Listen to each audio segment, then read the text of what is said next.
कहेंगे आजकल चेकिंग बहुत ज़्यादा चल रही है बसों की, और काफ़ी बसें इम्पाउंड भी की जा चुकी हैं और चालान भी काटे जा रहे हैं। नियमों की उल्लंघना कर रहे थे बस।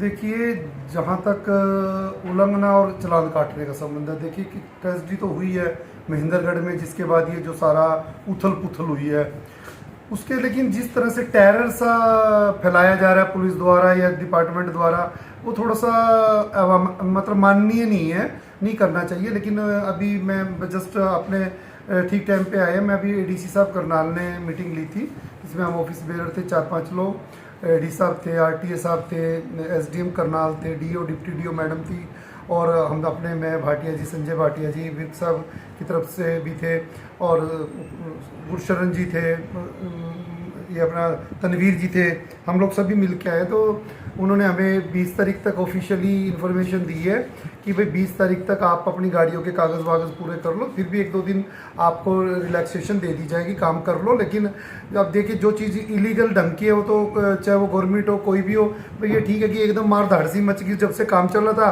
अब एकदम हुआ, अदरवाइज़ तो नहीं। लेकिन ये जो जिस तरह से अभी मेरे किसी स्कूल का फ़ोन आया कि सबसे ज़्यादा जो तबाही सी मचा रखी है, जो अम्बेडकर चौक पे पुलिस खड़ी हुई है, इन्होंने ये बिना मतलब इन्होंने बस मतलब पकड़ना है, जैसे एक डाटा फीड कर रखा उन्होंने, भाई इतने लोगों का चालान काटना है। अभी एक गाड़ी नई खरीद के आई है और उस पर स्टिकर लगने जा रहा है, अभी 5 मिनट पहले की फ़ोन पे बात हुई है, और वो हट ही नहीं रहे, चालान काटना है। तो जब स्टिकर लगवाने ही जा रहे हैं, और अभी तो आरटीए साहब एडी साहब ने भी बोला है, तो मेरे सभी से रिक्वेस्ट है, स्कूल वालों से भी रिक्वेस्ट है कि वो अपने नॉर्म्स के हिसाब से पूरा कर ले, ताकि नहीं। और मैं I am thankful to ADC Karnal, SDM और स्पेशली आरटीए साहब का। आरटीए साहब is very positive mind person, और उन्होंने मतलब ऐसे इस तरह से कोई आदेश नहीं है कि वो तंग किया जाए, और उन्होंने कमिटमेंट भी किया है, प्रॉमिस किया, हमसे भी लिया है कि भाई आप म्यूचुअल अंडरस्टैंडिंग से एक दूसरे को करें। और इसके साथ साथ अभी हमारी जो सेंट्रल स्टेट लेवल की बॉडीज़ हैं उनसे भी बात हुई है, और 3 बजे जो हमारे असीम गोयल जी मिनिस्टर हैं हरियाणा सरकार के, उसमें हमारी एसोसिएशंस की मीटिंग है,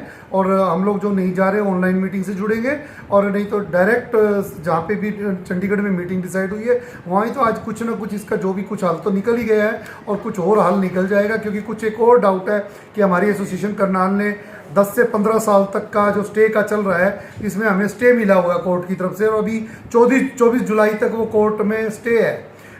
फर्दर की जो गाड़ियाँ 10 से 15 साल के बीच है वो रन कर सकते हैं, लेकिन इनका जो पोर्टल है गवर्नमेंट का वो उस पर काम नहीं कर रहा है। इन्होंने एक टारगेट पकड़ा हुआ है, जो भी बसेस हैं डीजल की वो 10 साल से ऊपर नहीं चलेंगी, जो ये सिटी है करनाल। आप क्या चाहते हैं? मैं यही चाहता हूँ, जब कोर्ट के ऑर्डर है तो उसमें पोर्टल को अमेंडमेंट किया जाए, और अगर वो कोर्ट के ऑर्डर सही है तो 15 साल तक अगर करनाल में वैलिड है तो चलाने दी जाए। वैसे भी सर, आप 10 साल की हरियाणा रोडवेज की बस देखिए कितने हज़ार किलोमीटर चल रही है, और जो प्राइवेट स्कूल की बसें हैं 10 साल में उनके किलोमीटर देखिए। अगर उनमें कोई डैमेज लग रहा है, वो पासिंग के लायक है, मत पास करिए। लेकिन अगर वो गाड़ियाँ अच्छी दुरुस्त हालत में है तो इतना बड़ा बजट की मार स्कूलों पर मत पाइए, और उनको कोऑपरेट करके उनको हरियाणा सरकार को अलाउ करना चाहिए। पर कहीं ना कहीं लापरवाही तो बरत रहे हैं। लापरवाही, जहाँ लापरवाही है उनको घरों, हमने नहीं कहा, जो उन्होंने मान लो इंश्योरेंस नहीं करा रखा, पासिंग नहीं करा रखी, रूट परमिट नहीं ले रखा, अगर गलत इलीगल ड्राइवर, फायर सिलेंडर नहीं है, उनको पकड़ो। अगर वो गलत कर रहे हैं तो हम गलत के साथ नहीं है, हम सही के साथ है। लेकिन ये थोड़ी सी ज़्यादा जो जिस तरह से एकदम टेरर सा फैला के हुआ, लेकिन आज एडी साहब ने बिल्कुल आश्वस्त किया है, आरटीए साहब और एसडीएम करनाल ने, कि अब वो माराधाड़ी नहीं रहेगी।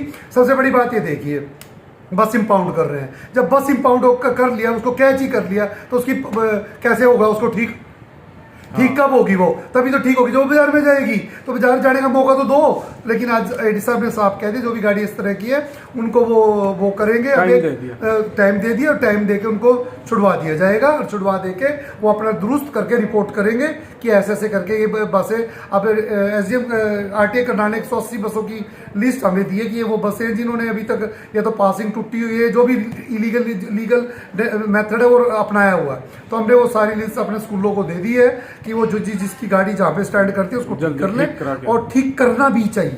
मैं नहीं कह रहा कि हमने जो इलीगल मैटर उसको अडॉप्ट नहीं कर चाहिए, लेकिन लीगल को अडॉप्ट करना चाहिए। लेकिन सरकार को भी एकदम से मार धाड़ ना करके कोऑपरेशन करना चाहिए बच्चों का मैटर। और हम कौन सा चाहेंगे कि बच्चे सड़कों पे खड़े हों, एक्सीडेंट हो, दुर्घटना हो? सुख शांति ही सर्वोपरि है, और यही स्कूल वाले चाहते हैं।